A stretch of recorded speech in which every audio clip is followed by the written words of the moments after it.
we have breaking news. Mitch McConnell will step down as the Republican leader in the Senate in November. According to the Associated Press, just ran this headline a moment ago, coming a day after we watched the driveway outside the West Wing. A big meeting with the Big Four, of course, on a budget and potentially funding our allies in Ukraine, Israel, Taiwan. Everyone came out except Mitch McConnell. He got in the SUV and went back to the Capitol. Of course, knowing that we'd be talking about this today, but also potentially giving Mike Johnson a little bit of cover so they didn't have to publicly disagree about what went on inside. And that's something we want to talk about with Wendy Benjaminson. Of course, Washington's senior editor is with us here. Wendy, this is not what we expected to be talking about, and I want to ask you about what happened in Michigan last night because it's important. Yeah. But Mitch McConnell, my gosh, a record run in this powerful post. What does it say that he's stepping down? Is it that he's too old to keep doing the job, or the party's left him? Well, obviously we don't know yet, because all you and I know so far is this headline from the AP, and I'm sure we're all scrambling to find out exactly the answer to that question. It very well could be his age. He's had those two public incidents, at least two public incidents, where he just seemed to freeze and lose, I don't know if the ability to speak or the ability for his brain to catch up. Yeah. But clearly that struck us as an age-related problem. He is 82 years old. Although his doctor did make the point that it followed a fall. He had a spell. That's right. That may have could have been concussion-related or something like that. So right. But clearly, it certainly gave the impression of an old leader. And Absolutely. then also there is this sense now that the transformation of the Republican Party, with Trump coming back as the front runner and probable nominee, is complete, that transformation is done. And what we all thought of conservatives, what being conservative meant for the last 30, 40 years, no longer means that. And Mitch McConnell is, one of those lions of the Senate, really into procedure, really into trying to do bipartisan where he can, trying to stick it to Democrats where he can. Right. And but it's not a let's own the libs sort of attitude that a lot of new Republicans, Trump Republicans, have. And so what we may find in our reporting today is that he's just decided that the party left him. That's right. He's watched Donald Trump disparage his wife publicly. Yeah. He's lost, apparently, the argument over Ukraine funding, at least in the way he wanted it to be done. Right. You wonder if he stays on then past the election. Is he going to be having lunch with Nancy Pelosi talking about the old days? Yeah, they probably will. God. I mean, they have known each other a really, really long time. You said something incredibly important, though. The transformation is complete. He was the last holdout. Exactly. And I think he may be worried about leading the party after the 2024 election. If Donald Trump wins, if Biden wins, he's the minority leader.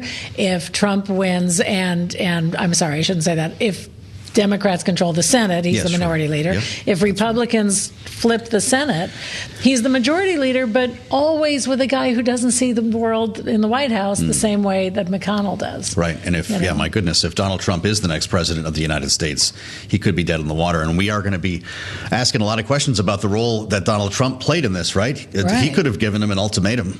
We have no idea what happened behind the scenes here, because this is quite the breaker. If you're just joining us, Mitch McConnell stepping down, or at least announcing that he will as the Senate Republican leader in November. And we know that the McConnell team and the Trump team have been talking recently behind the scenes about whether McConnell will endorse Trump. Yes, right. And I think if McConnell does endorse Trump, I'm going back to that lion of the Senate, old school kind of guy. If Trump is clearly the Republican nominee, then McConnell will hold his nose, explain to his wife, and go ahead and endorse him because he's a loyal Republican. When you see this headline, though, then you start, because that has been the big conversation. Right. Is this his way of saying, no, I'm not endorsing Donald Trump? Boy, I don't know. That would be something. That would be something. Talk about the last holdout.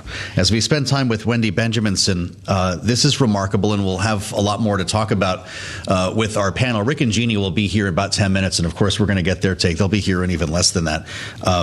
Wendy, the Michigan primary is behind us now. That was interesting. How about that? I want to hear why you think it was, because we knew, I guess we all thought we knew Donald Trump and Joe Biden were going to win. Right, and they did. And they did. We can't mistake that. Right. But when you look under the hood here, it didn't come without a little bit of pain, especially for Joe Biden. 100,000 uncommitted votes. 100,000 essentially Tell us. protest votes. Well, it really shows us for the very first time the depth of concern among both voters of color, Muslim American voters, and young voters who are extremely worried about, or who want to at least put Joe Biden on notice that he cannot take them for granted, that he has to take steps on the Middle East, and he has to take other steps toward things that they've wanted that he promised them in 2019 and 2020. The interesting thing was that some of those 100,000 protest votes did not just come from the Muslim American sort of enclaves of Dearborn and places like that. It came from Ann Arbor. It came from East Lansing. Those are college towns, and they have a more liberal population than a lot of Michigan, but also a lot of those young people who are extremely dissatisfied. Helped to get him there in 20. Right. We hear the analysis, young people don't vote anyway, they're going to probably sleep in that day, but I wonder if this starts to resonate in other college towns like Madison, where the president needs those votes to win in razor-thin margins. Exactly, and we've seen, going all the way back to Bill Clinton and especially with Barack Obama, young people will vote when they believe they have a reason to vote. There when you they go. believe, I mean, you always have a reason to vote, as I tell my kids, but when they feel inspired, when they feel that they are going to have a choice to pick a leader, even if it's to vote against Donald Trump, but then you have to give them a good reason to vote for something. And they're not, a lot of them at least, are not seeing it. The news for Donald Trump wasn't all 100% rosy last night either. You're right. Nikki Haley is still getting a significant portion of the Republican primary voters, which tells you that in the general election, there will be Republicans who will look for an alternative, whether it's RFK Jr., whether it's Jill Stein, whether it's Joe Biden. They're going to look somewhere else. Or do they leave it blank? Just We saw in Georgia, where they're Republican all the way down the ballot, but they wrote in someone maybe for president. Wendy Benjaminson is with us on Balance of Power. That's with 99% of the ballots counted, by the way, 81% to 13% for Joe Biden, running against himself almost in this case. It's kind of interesting. And he's got a big day tomorrow. He's going to the border. Yes. So is Donald Trump. They're both going to the border. I don't really understand how this happened. Well, they're going to be hundreds of miles apart. I think Biden is going to Brownsville, which is on the Gulf Coast. People are going to see this as a standoff, though, like they planned it that way, right? Yeah.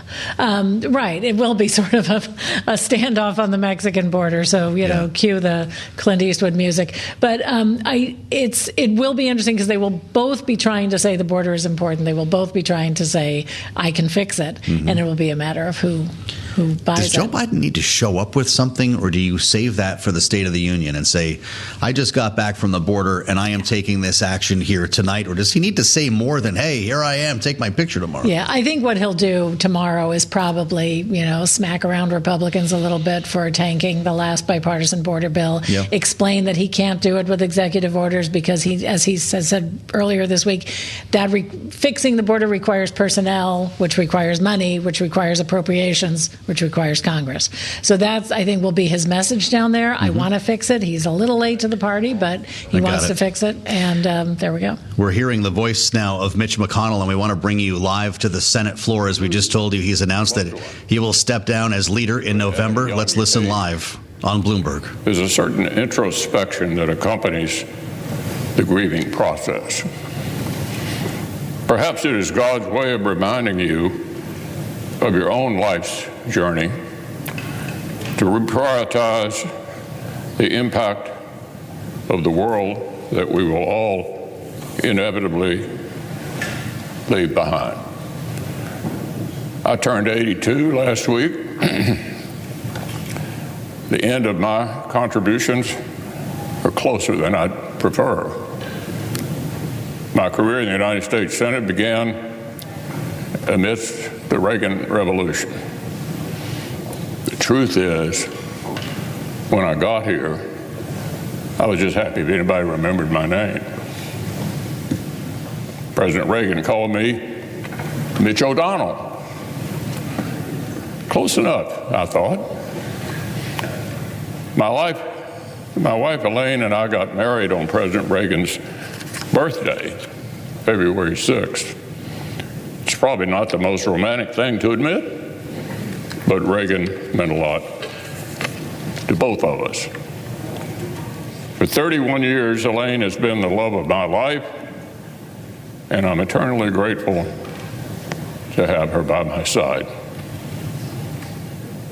I think back to my first days in the Senate with deep appreciation for the time that helped shape my view of the world.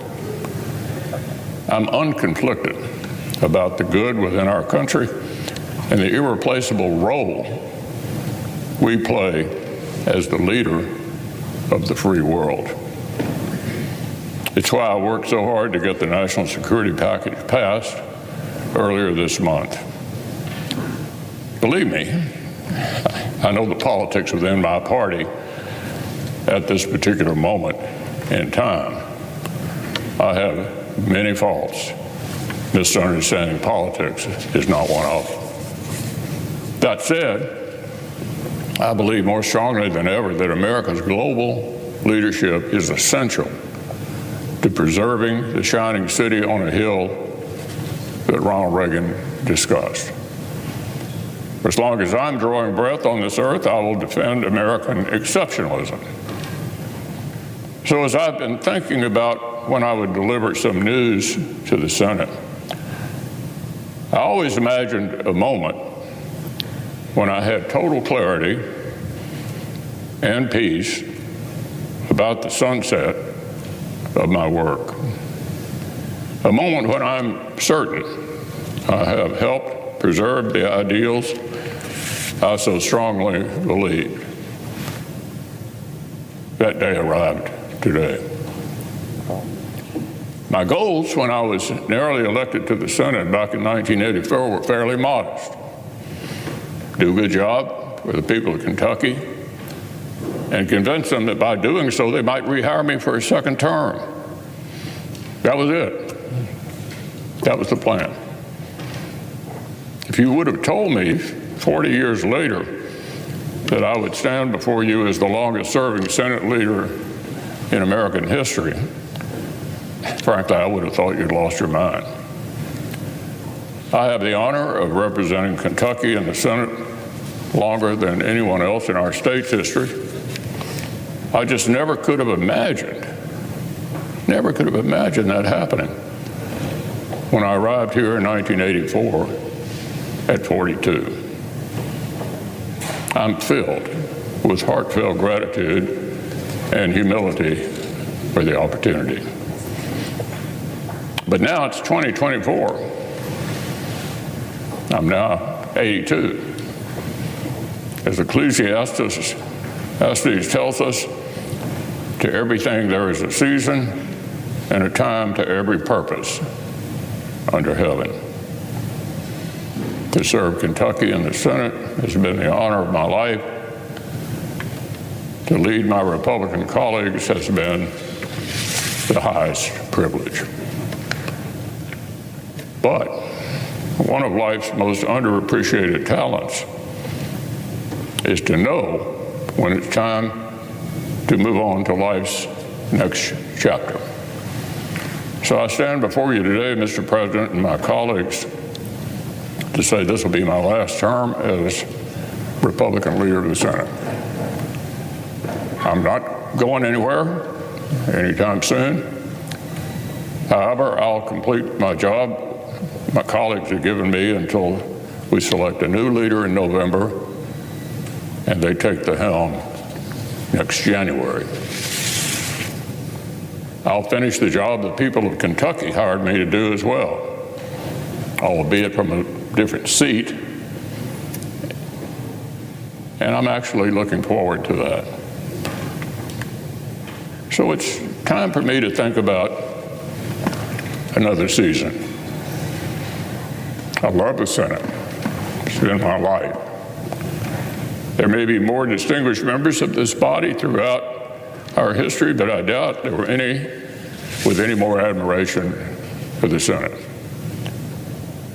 After all this time, I still get a thrill walking into the Capitol, and especially on this venerable floor, knowing that we, each of us, have the honor to represent our states and do the important work of our country.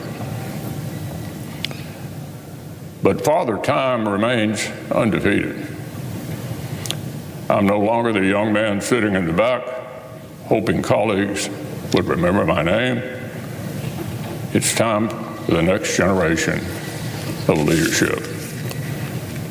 As Henry Clay said in this very body in 1850, the Constitution of the United States was not made merely for the generation that then existed, but for posterity, unlimited, undefined, endless, perpetual posterity. So time rolls on. There'll be a new custodian of this great institution next year. Won't surprise you to know I intend to turn this job over to a Republican majority leader. I have full confidence in my conference to choose my replacement and lead our country forward. There'll be other times to reminisce. I'm immensely proud of the accomplishments I've played some role in obtaining for the American people. Today is not the day to discuss all of that, because as I said earlier, I'm not going anywhere anytime soon. There are many challenges we must meet to deliver for the American people, and each will have my full effort and attention. I still have enough gas in my tank to thoroughly disappoint my critics, and I intend to do so with all the enthusiasm with which they've become accustomed. So to my colleagues, thank you for entrusting me with our success. It's been an honor to work with each of you. There'll be plenty of time to express my gratitude in greater detail as I sprint towards the finish line, which is now in sight. I yield the floor.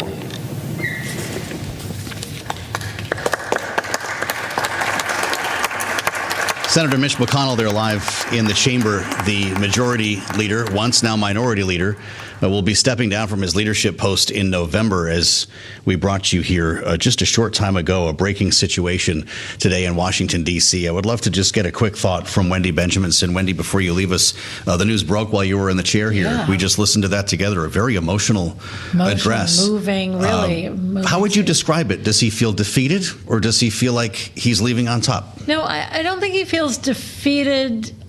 My impression was it sort of confirmed everything you and I were talking about right before we went to that speech, which is that he and Nancy Pelosi too, they are such creatures of that institution in the way that we've always understood that institution to be.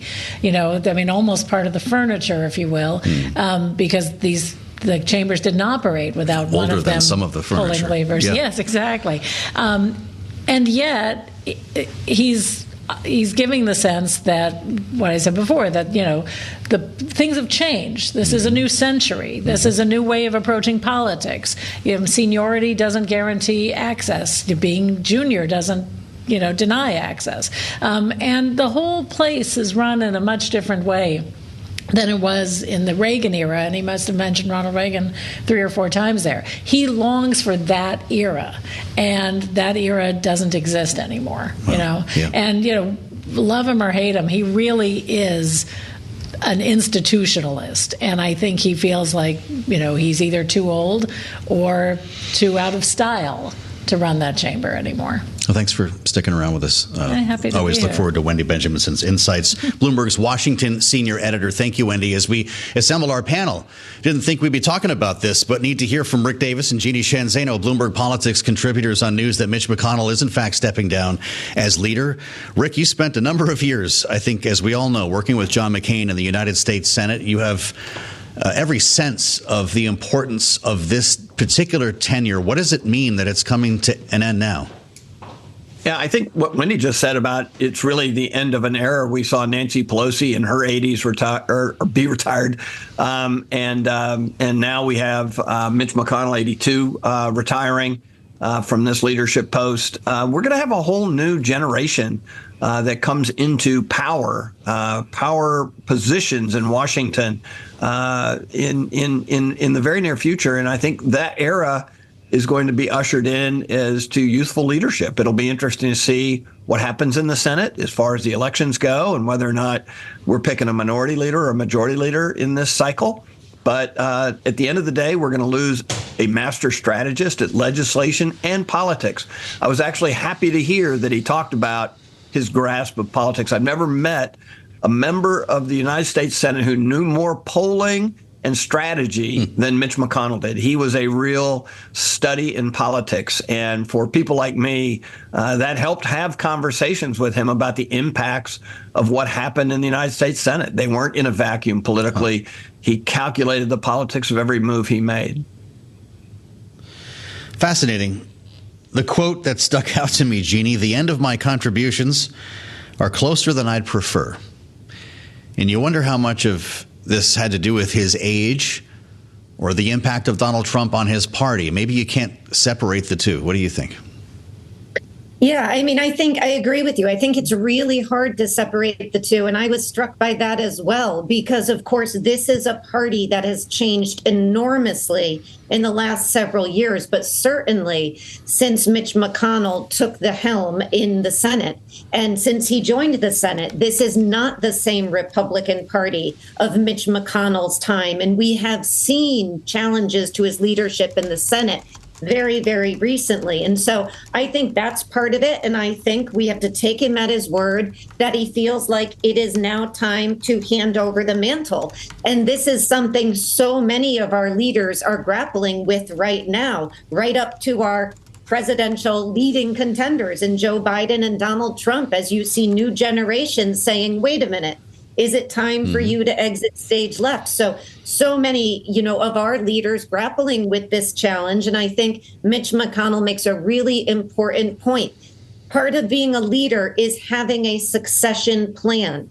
And we know that he's got the 3 Johns in waiting. And I would hope a couple of the women as well in the Senate leadership on the Republican side who may be able to fill his shoes. But that's a critical part of being a leader, is knowing when to exit and hand over the mantle to the next generation. He is right about that part of it. So what do you think about the succession plan here, Rick? It's always been about the 3 Johns in terms of recent history: Barrasso, Thune, and Cornyn. Will it, in fact, be one of them? It could be. There's no question that the caucus itself is going through some turmoil. We saw attacks against Mitch McConnell earlier in the year related to his efforts to try and pass Ukraine funding. And so I think you'd have to sort of see it as an opportunistic situation. Obviously, the 3 Johns who have been participating in leadership for a very long time know how the strings are pulled, understand how to get legislation passed, understand the dynamic within the caucus probably better than anyone else. But there are other people who have ambitions in leadership, people like Tom Tillis, who I think have, studied Mitch McConnell's leadership for quite some time and may be ready to emerge. And so I think you can see also potentially a right flank attack. Ted Cruz and some of his buddies have been very vocally opposed to Mitch McConnell and may put up a candidate that represents their point of view. Do you wonder, Jeannie, with all the talk lately of conversations happening that might bring Mitch McConnell to a Donald Trump endorsement, which we talked about yesterday and some think is inevitable, was this his way of saying no, that I'm not going to be part of this? I was thinking about that. I think it's a hard call. I think I veer on the side that Mitch McConnell is a real institutionalist, and he is somebody who is deeply committed to the Republican Party. Since he committed to supporting whoever is the nominee, I believe he will probably in the end support Donald Trump. He may hold his nose like some other voters and do that, but I think he will, as Donald Trump goes to take that, mantle as the nominee this year again. I would also, again, let's add to the list of possible successors Ernst in Iowa, Shelley Moore Capito in West Virginia. There are women in the House Republican leadership who could really play a very important role. And so, in addition to all those folks that Rick just mentioned and the three Johns, I think we also have to look to them because they have a very sort of interesting perspective and a path to the Senate and a lot that they could do in their Senate Republican leadership. Yes, right. Yeah. A lot to consider here as we move into this election cycle or further into it. Rick, I don't know if you see a McConnell endorsement of Trump in the offing. Does he want to be remembered as a tried and true Republican, or in this case, the guy who said no? I don't think it was an accident that he wistfully discussed on his floor speech just now how much he was impacted by Ronald Reagan's leadership, basically giving credit to Ronald Reagan for his marriage. But the reality is that is the Republican Party that Mitch McConnell has fought so hard to be successful. And the isolationist policies of Donald Trump may as well be in the Democratic Party, right? That's what he's fought his entire career. And so it wouldn't surprise me that in conjunction with a decision that I suspect has a lot more to do with being 82 years old than anything political right now. Remember, he's had some challenges with his health this last year. Yes. That he uses the opportunity to not feel compelled to have to play in this presidential election and may just skip an endorsement, if it's Donald Trump's to have. Rick Davis and Jeannie Shanzano with the instant analysis as we learn Mitch McConnell will be stepping down from his leadership post in November. Not going anywhere anytime soon, he says. He will continue to serve the state of Kentucky, just from a different seat. This is Bloomberg.